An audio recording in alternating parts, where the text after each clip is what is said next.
আসসালামু আলাইকুম সবাইকে। আজকে আমরা আরেকটা ডিফারেন্ট রেসিপি নিয়ে এসেছি, একদম ডিফারেন্ট। আপনাদের গরুর মাংসের আচার যারা বাহিরে দিতে চান, মাংসটা বাহিরে পাঠাতে চান, যাদের ভাই থাকে প্রবাসে অথবা হাজবেন্ড, যে কেউই থাকে, বাবা, তাদের জন্য এই রেসিপিটা পারফেক্ট। আবার যারা চান যে অনেকদিন প্রিজার্ভ করে ফ্রিজে না রেখে খাবেন, তারা এই আচারটা বানাতে পারেন। এই আচারটা সুপার টেস্টি। খিচুড়ি, পোলাও, বিরিয়ানি, ভাত, যে কোনো কিছুর সঙ্গেই আচারটা খুবই ভালো লাগবে। ইভেন আপনি শুধু শুধু খেয়ে ফেলতে পারবেন। আপনার বাসায় কোনো তরকারি নেই, আচারটা উঠিয়ে এমনি ভাত দিয়ে খেয়ে ফেলতে পারবেন, এতটা টেস্ট। আমরা মাংসটা ছোট ছোট করে কাট করে নিয়েছি, এরকম কিউব করে 1 কেজির কাছাকাছি মাংস নিয়েছি। আমরা ছোট ছোট করে কাটার কারণটা হচ্ছে আপনার দ্রুত সিদ্ধ হয়ে যাবে, যেহেতু মাংসটা আমরা অত পানি দিয়ে সিদ্ধ করব না, হালকা পানি দিয়ে সিদ্ধ করব। আর আপনাদের চেষ্টা করতে হবে যতটুকু চর্বি ছাড়া মাংস নেওয়া যায়। চর্বি এই মাংসে কিন্তু থাকলে অতটা ভালো হবে না, অনেকে দেয় চর্বি, আমার কাছে মনে হয় তখন ওটা জমে যায়, কারণ আচারটা তো আমরা গরম করে খাবো না। দ্যাটস ওয়াই চর্বি ছাড়া নেওয়াই ভালো। ওকে, আমি এখন আমার প্রসেসটা স্টার্ট করছি। আপনাদের কারো যদি কোনো কিছু বুঝতে অসুবিধা হয় তাহলে আপনারা কিন্তু আমাকে আবার জানাতে পারবেন। আমার এখানে 1 কেজির কাছাকাছি, 100 থেকে 150 গ্রাম কম হতে পারে, এরকম মাংস আছে, হাড় ছাড়া, চর্বি ছাড়া মাংস। আমি মাংসটা ধুয়ে ঝরা দিয়ে রেখেছিলাম। এখন আমরা মাংসটা পাতিলায় দিয়ে দিচ্ছি। 1 টেবিল চামচ আদা পেস্ট, 1 টেবিল চামচ রসুন পেস্ট। আর আমার এখানে যেহেতু আদা রসুন একসঙ্গে পেস্ট করা আছে, দ্যাটস ওয়াই আমি 2 টেবিল চামচ এটা থেকে দেব। আপনারা যদি আলাদা আলাদা আদা রসুন পেস্ট দেন তাহলে 1 টেবিল চামচ আদা পেস্ট, 1 টেবিল চামচ রসুন পেস্ট দেবেন। আর আমি এখানে মিক্স যেহেতু, সেহেতু 2 টেবিল চামচ দিয়ে দিলাম। আমি আপনাদেরকে স্টেপ বাই স্টেপ দেখিয়ে দিচ্ছি, আপনারা ফলো করবেন। 1 টেবিল চামচ পরিমাণ লাল মরিচের গুঁড়া, সবকিছুই 1 টেবিল চামচ পরিমাণই দিব এখন আপাতত আমি। হলুদ গুঁড়াও 1 টেবিল চামচ পরিমাণ। লবণ দিচ্ছি প্রথমে 1 টেবিল চামচের মতো আমি দিচ্ছি, বাকিটা টেস্ট করে পরে দেব। ধনিয়া পাউডারও দিচ্ছি 1 টেবিল চামচের মতো। ধনিয়া পাউডারটা মাংসর মধ্যে দেওয়ার চেষ্টা করবেন, রেড মিট বিশেষ করে, তাহলে আপনার মাংসটা খেতে অনেক ভালো লাগে। এই পর্যন্ত যাই দিয়েছি না কেন আমি সব 1 টেবিল চামচ পরিমাণ দিচ্ছি। এটা দিলাম জিরা ফাঁকি। আর আজকে আমরা বানাচ্ছি গরুর মাংসের আচার। গরম মশলা ফাঁকি 1 টেবিল চামচ। আচার বলতে বোঝায় কিন্তু সরিষার তেল। এখন এখানে এটা আমরা মাংসটা সিদ্ধ দিব কিন্তু, ঠিক আছে, এটা কিন্তু কুক করব না। যেহেতু সিদ্ধ দিব সেহেতু এখানে আপনারা চাইলে 2 টেবিল চামচ পরিমাণ সয়াবিন তেলও দিতে পারেন, সরিষার তেলও দিতে পারেন, আপনার ইচ্ছে। তবে আচারটা অবশ্যই সরিষার তেলে সবচেয়ে বেশি ভালো হয়, কিন্তু আমি এখানে যেহেতু জাস্ট সিদ্ধ দিব 2 টেবিল চামচ পরিমাণ সয়াবিন তেল দিচ্ছি।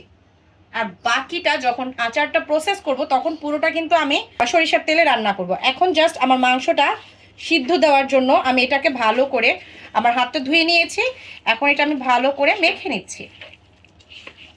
দর্শক, আমাদের যদি কোনো প্রসেস আপনাদের বুঝতে প্রবলেম হয় আপনারা প্লিজ কাইন্ডলি বলবেন, আমি এই প্রসেসটা বুঝিনি। যারা একবার বানিয়ে খাবেন তারা বুঝতে পারবেন যে আচারটা কতটা টেস্টি হয়। আমরা জাস্ট বয়েল করতে দিয়ে রাখবো মাংসটাকে। এই যে এখন আমরা এটাকে পানি দিয়ে বয়েল করতে দিয়ে দেবো। আমরা চুলাটা অন করে দিলাম, হাতের ছোঁয়া দিয়ে দিচ্ছি 1 কাপ পানি দিয়ে, আরো 1 কাপ লাগবে।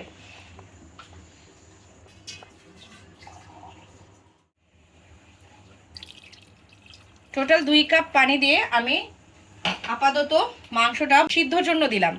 পুরোপুরি মাংসটা সিদ্ধ হয়ে যাওয়া পর্যন্ত আমরা মাংসটা চুলায় রাখবো। Okay, next process step by step আমি আপনাদের বলে দেব। আর যারাই আছেন আপনারা প্লিজ সবাই চ্যানেলটা সাবস্ক্রাইব করে দেবেন। ঢাকনাটা বন্ধ করে আমরা এটাকে সিদ্ধ করার জন্য রেখে দেব। আমাদের এই মাংসটা 30 থেকে 50 মিনিটের মতো লাগবে সিদ্ধ হতে। যতক্ষণ সিদ্ধ হতে লাগবে ততক্ষণ এটা আমরা চুলায় দিয়ে রাখবো, প্রয়োজন বোধে আবার পানি দেব, এরকম করে আমরা সিদ্ধ করে নিব। সিদ্ধ হয়ে গেলে পানিটা আমরা শুকিয়ে নেব। যতক্ষণ পর্যন্ত না সিদ্ধ হয় ততক্ষণ পর্যন্ত আমাদের একটু একটু করে পানি অ্যাড করে মিডিয়াম টু লো আছে আমাদের মাংসটা সিদ্ধ করতে হবে। এখন কিন্তু আমি ফ্লেমটা হাই করে দিয়েছি মাংসটা বয়েল আনার জন্য, পানিটা বয়েল আনার জন্য। বাট যখন বয়েল চলে আসবে তখন কিন্তু এটা আমি মিডিয়াম টু লো হিটে করে দিব। এখন আমরা একটু নাড়াচাড়া দিয়ে কমিয়ে দেব চুলোটা কমিয়ে দেব। হ্যাঁ, না হলে আবার পানিটা শুকিয়ে যাবে, কিন্তু মাংসটা বয়েল হবে না। এই যে নাড়াচাড়া দেওয়া কমপ্লিট। এখন এইভাবে ঢেকে দিয়ে রান্না করব যতক্ষণ মাংসটা সিদ্ধ না হয়। প্রয়োজন হলে একটু একটু করে গরম পানি অ্যাড করতে হবে। রান্নার মাঝখানে যখনই আপনারা পানি অ্যাড করবেন অবশ্যই গরম পানি অ্যাড করতে হবে। এখন আমরা ঢাকনাটা খুলে দেখব মাংসটার কন্ডিশনটা কিরকম আছে।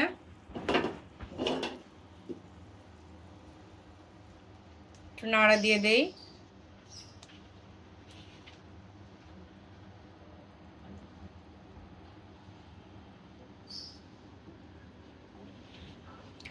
$50% ডান মাংসটা, আরও 50% হতে হবে। দ্যাট মিনস আরও 30 মিনিটের মতো লাগবে। মাংসটা কিন্তু মোমের মতো নরম হয়ে যাবে, ওই হিসেবে আপনাদের করতে হবে। আমরা এখন আবার একবার চেক করব মাংসটা কিরকম সিদ্ধ হয়েছে।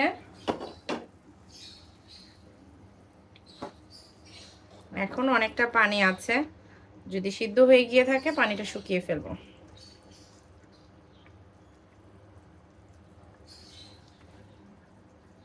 মনে হচ্ছে সিদ্ধ হয়ে গেছে। ইয়েস, ডান। এখন আমরা চুলাটা বাড়িয়ে দেব।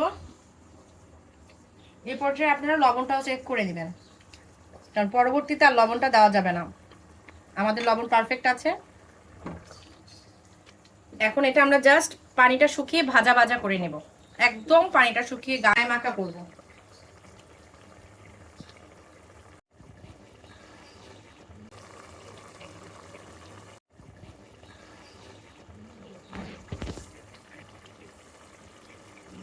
এই যে পানিটা আমি ফুল আছে কিন্তু শুকিয়ে নিচ্ছি, একদম ফুল আছে।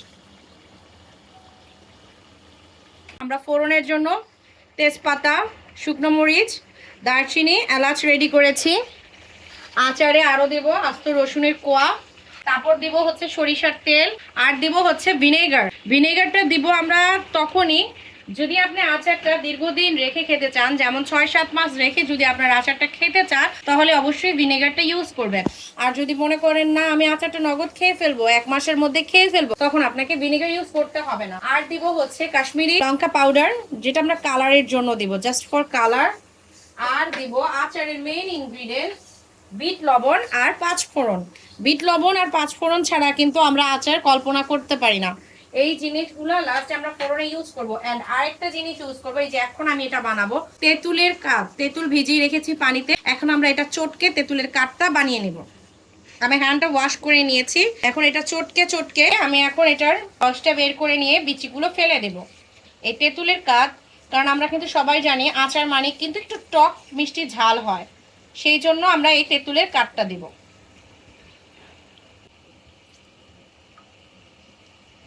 এই যে আমার তেঁতুলের কাঠটা রেডি হয়ে গিয়েছে, এটা আমি এখন একটা সাইডে রেখে দেব।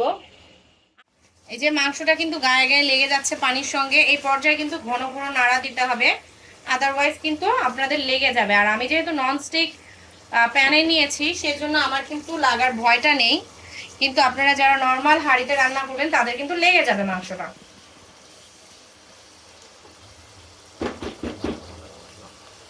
এই যে দেখতে পাচ্ছেন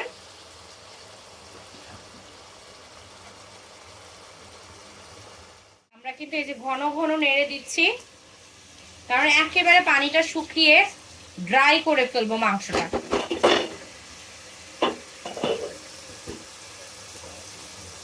দেখতে পাচ্ছেন একদম কিন্তু শুকিয়ে যাচ্ছে। এখন শুধু নাড়বো, এখন 1 সেকেন্ডও দূরে যাওয়া যাবে না, এখন শুধু নাড়বো মাংসের পানিটা শুকিয়ে যাওয়ার জন্য।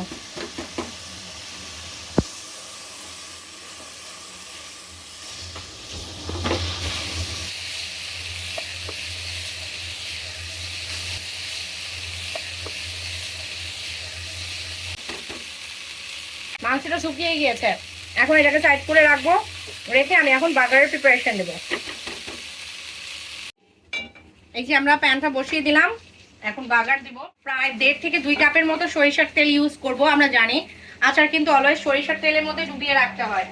আপনারা যদি রান্নার সময় কম তেল ইউজ করেন তাহলে কিন্তু আপনাদের কাঁচা সরিষার তেল দিয়ে ডুবিয়ে রাখতে হবে, কারণ আচার অলওয়েজ সরিষার তেলে ডুবিয়ে রাখতে হয়। এই যে আমি এখন সরিষার তেলটা দিয়ে দিচ্ছি। আমি 1 থেকে 1.5 কাপ পরিমাণে সরিষার তেল দিচ্ছি। আর সরিষার তেল যদি পরবর্তীতে কম হয়ে যায় তখন আপনারা এক্সট্রা করে বয়ামের উপর সরিষার তেল দিয়ে আচারটা ডুবিয়ে রাখবেন। এখন আমি এই গোটা মশলাগুলো দিয়ে দিচ্ছি। আমরা অত ঝাল খাবো না, সেই জন্য কিন্তু মরিচগুলো আস্তে আস্তে দিচ্ছি। আপনারা যদি অনেক বেশি ঝাল খেতে চান তখন আপনারা মরিচগুলো মাঝখান দিয়ে কেটে দিতে পারেন অথবা ছোট ছোট করে কেটে কেটে দিতে পারেন। এখানে আমি সামান্য কিছু দারচিনি নিয়েছি, এলাচ নিয়েছি, তেজপাতা নিয়েছি, এই যে এই পরিমাণে নিয়েছি, আর শুকনো মরিচ নিয়েছি অনেক। এখন এটাকে আমরা চুলোয় দিয়ে দিব।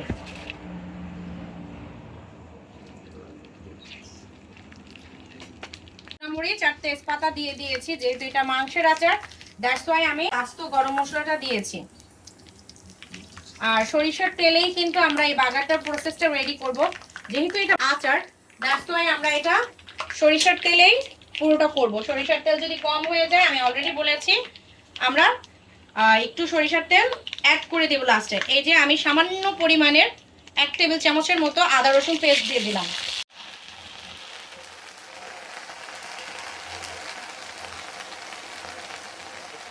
যেহেতু সরিষার তেল সেজন্য কিন্তু এই যে এরকম একটা ঝাঁজ সৃষ্টি হয়েছে।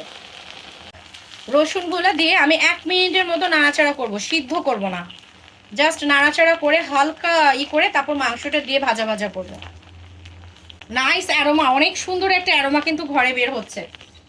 আচারের যে স্মেলটা হয় সেটা কিন্তু অলরেডি এসে পড়েছে। এখন আমরা এটার মধ্যে মাংসগুলো ঢেলে দেব। খুব সাবধানে আস্তে করে মাংসগুলো দিয়ে দিতে হবে আপনাকে। ফ্লেমটা বাড়িয়ে দিব, ফেনাগুলোর জন্য কিন্তু অনেক সময় দেখা যায় না কিছুই।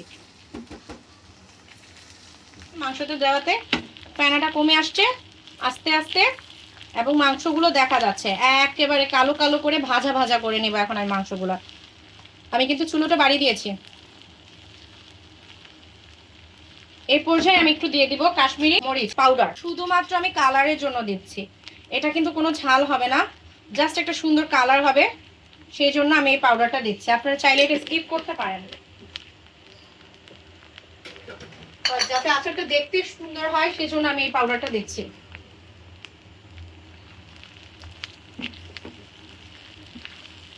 আচার মানেই তো 5 ফোড়ন, বিট লবণ, আর একটু টক, একটু ঝাল, সেই হিসেবেই কিন্তু আমাদের প্রত্যেকটা ইনগ্রিডিয়েন্টস দিতে হবে। অনেকেই আছে মাংসের আচারে আপনার টকটা দেয় না, অথবা আপনার ওই যে দেয় না, 5 ফোড়ন দেয় না, এটা যার যার পছন্দ। অনেকে আছে এইভাবেই আচারটা শেষ করে ফেলে, বাট আমরা প্রপারলি আচার খাবো। এটাকে এখন আমরা ভাজা ভাজা করে নেব যাতে পানি না থাকে। এখন আমি দিয়ে দিব 5 ফোড়ন, 1 টেবিল চামচের মতো দিচ্ছি। হাফ চা চামচের মতো বিট লবণ দিয়েছে।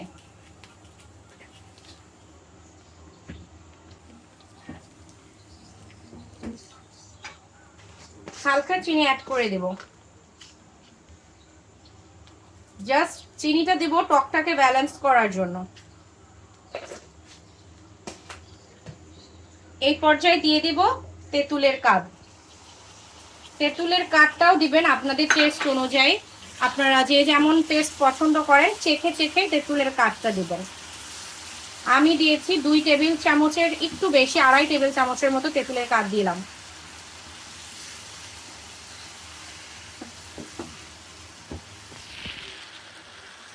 আমরা কিন্তু আমাদের চ্যানেলে চেষ্টা করি ঘরোয়া পদ্ধতিতে আপনাদেরকে রান্নাবাড়াগুলো দেখানোর জন্য, সেই জন্য বলবো আপনারা প্লিজ আমাদের চ্যানেলটা সাবস্ক্রাইব করে অলওয়েজ পাশে থাকবেন, তাহলে ঘরোয়া পদ্ধতির রান্নাবান্নাগুলো আপনারা সুন্দর দেখতে পাবেন আমাদের কাছে।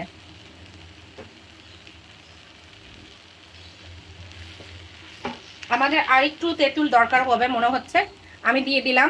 টোটাল আমরা 5 টেবিল চামচের মতো তেঁতুল দিয়েছি, আমি টেস্ট করে করে দিচ্ছি। 5 টেবিল চামচের মতো তেঁতুলের কাঠটা দিয়েছি।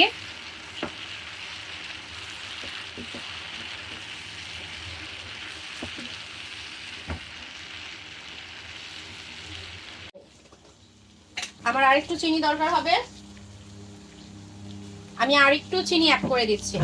এটা আমি কিন্তু আগেই বলেছি, চিনি আর তেঁতুলের কাঠটা আমি টেস্ট করে দিব। আরেক চা চামচের মতো চিনি দিলাম, টোটাল 2 চা চামচের মতো চিনি দিলাম। আমি ভিনেগার দিচ্ছি, 1 টেবিল চামচের মতো দিচ্ছি। আমরা প্রায় 1.5 কেজি মাংসের মতো এখানে মাংস দিয়ে, সলিড মাংস দিয়ে আচারটা বানিয়েছি।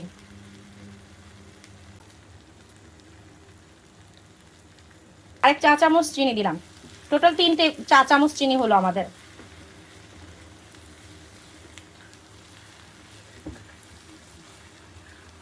এক টুকরা মাংস, 2 কোষ রসুন, এক বেলা খাবারের জন্য এনাফ। তো ফাইনাল টাচ একটু পাঁচফোড়ন দিয়ে দিচ্ছি, জাস্ট স্মেল, আচারের স্মেলটার জন্য। আমাদের রান্না কমপ্লিট। এখন আমরা চুলোটা বন্ধ করে দিব। সাবস্ক্রাইব করবেন, লাইক করবেন, শেয়ার করবেন, আর বেল আইকনটা অন করে দিবেন। এই যে আমাদের রান্নাটা কিন্তু রেডি।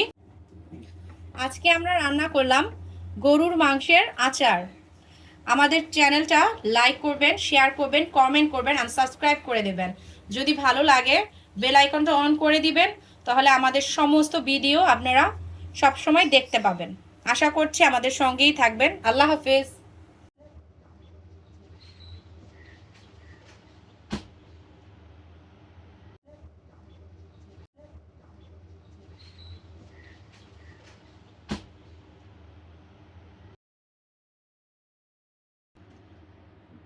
বিসমিল্লাহ।